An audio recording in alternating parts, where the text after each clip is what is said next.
Greetings, dear beautiful, precious spirit soul that you are.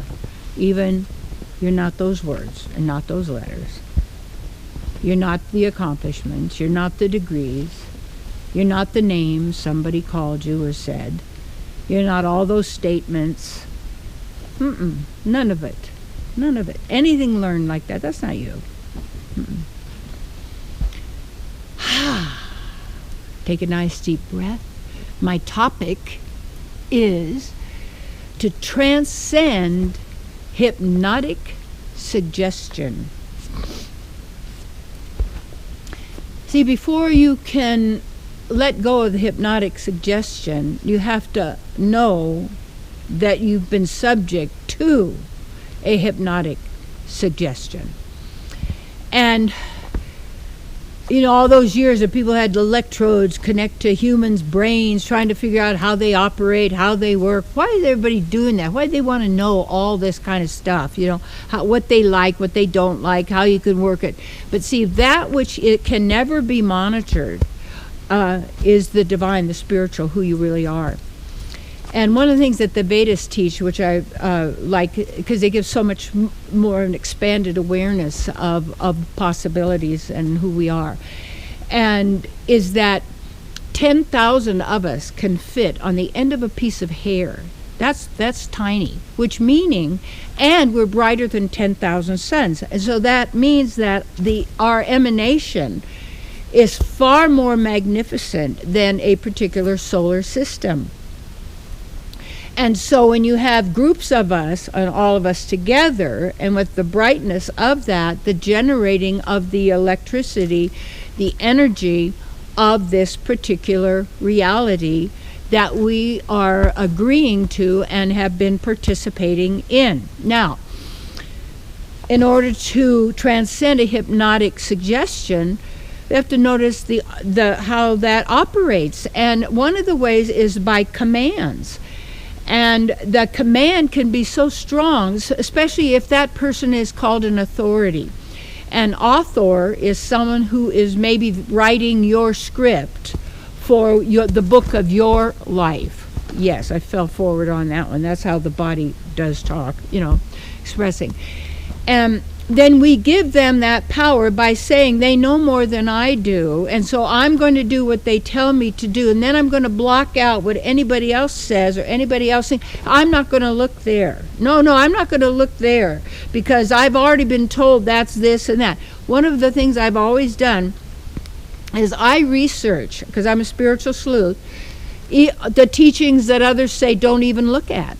Don't even go there. And not just others, but when it's been a global, not global, but a planetary,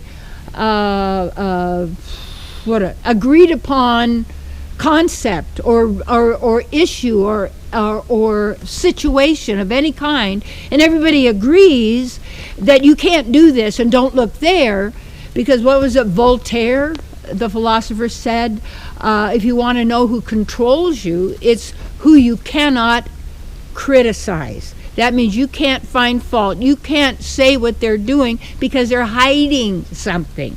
They can only live in the hidden. And this is what happens with a hypnotic suggestion.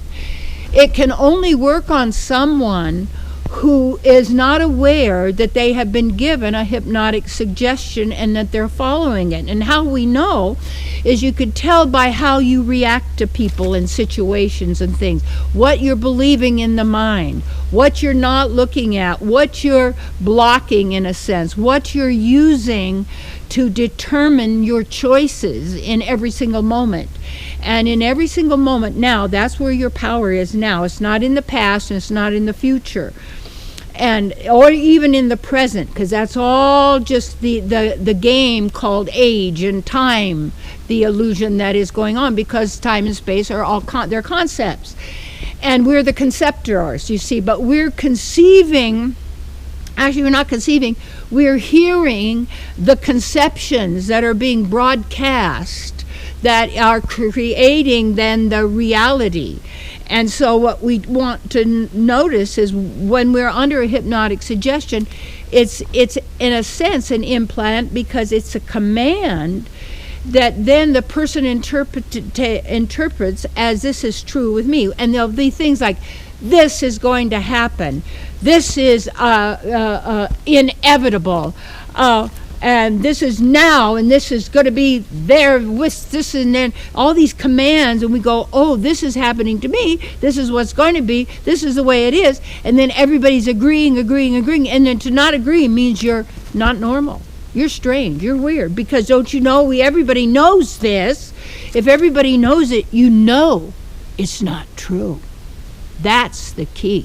What you know within, that's a whole different deal. The Essenes, they had a practice. They were a sect of Judaism. I would call it maybe the original Hebrews. But anyway, they had the practice. They didn't vote. It was by consensus because everybody knew. Nobody had the ego, I have to be the leader.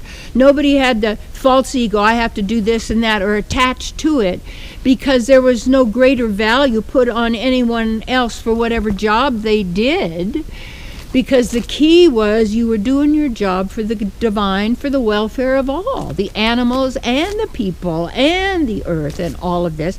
Then you're in harmony. And the way then is you start to notice what you believe, to find what are those commands. What did somebody was told me, my father told me I was stupid years ago, and I'm still trying to prove. Well, yeah, so. Oh, what do you want to make him wrong? Well, I mean, why are you still holding on to that? It's just a thought. It's words. It sounds. Really? Really? Who cares what he thinks? Really? And what does he do? He thought he was stupid. What does stupid mean? What it be? And you know what? Notice all the words that you react to. Those are commands. Look at all the words that and sentences put together, and how they scare you. They're meant to scare you, to be afraid of all of this, you see. So, how you transcend hypnotic trance and commands is to really be aware of when you are operating from a hypnotic position on automatic, that you automatically react to that. Automatically let someone else be the author of your self. And to remember this, and this is, I wrote this down because it's so cool. Oh, great. Here he is. Ha-ha. Right here. Ta-ta. It's getting there. That the mind cannot fathom the unfathomable. I can't even say it. Unfathomable. Fathomable. I got it. You can't fathom that. The mind can't give you an inclination of who you are. It's not that. Who you are is known as you, as in your real nature.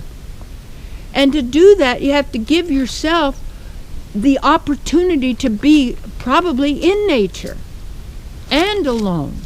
And or also with supportive people that allows for you to develop all your divine qualities and abilities and full knowingness of who you are. And what happens is people get stuck in sentimentality. Well, you got to fit in here. You got to belong over here. And those are commands. Well, if you do that, that's going to happen. And if you do that, that's going to happen. Everybody knows that. All of this, we start listening. These are commands.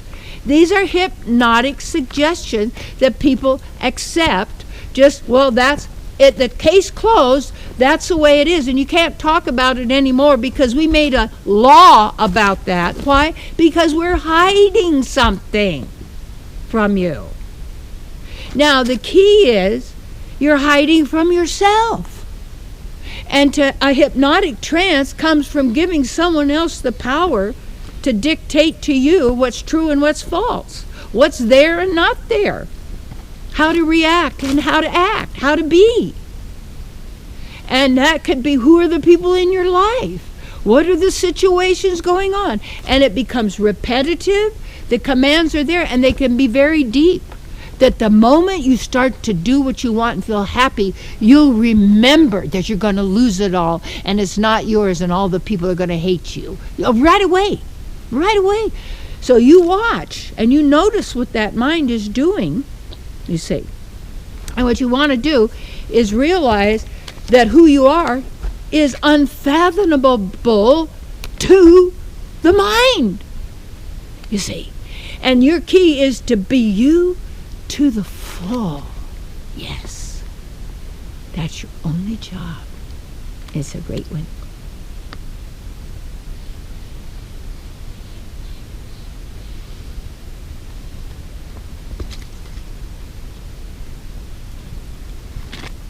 It's a lovely day today, and whatever you've got to do, you got a lovely day to do it in, that's true. And whatever you've got that should be done, and it can only be done by one, then there da-da-da, forgot the word, but it's a lovely day today.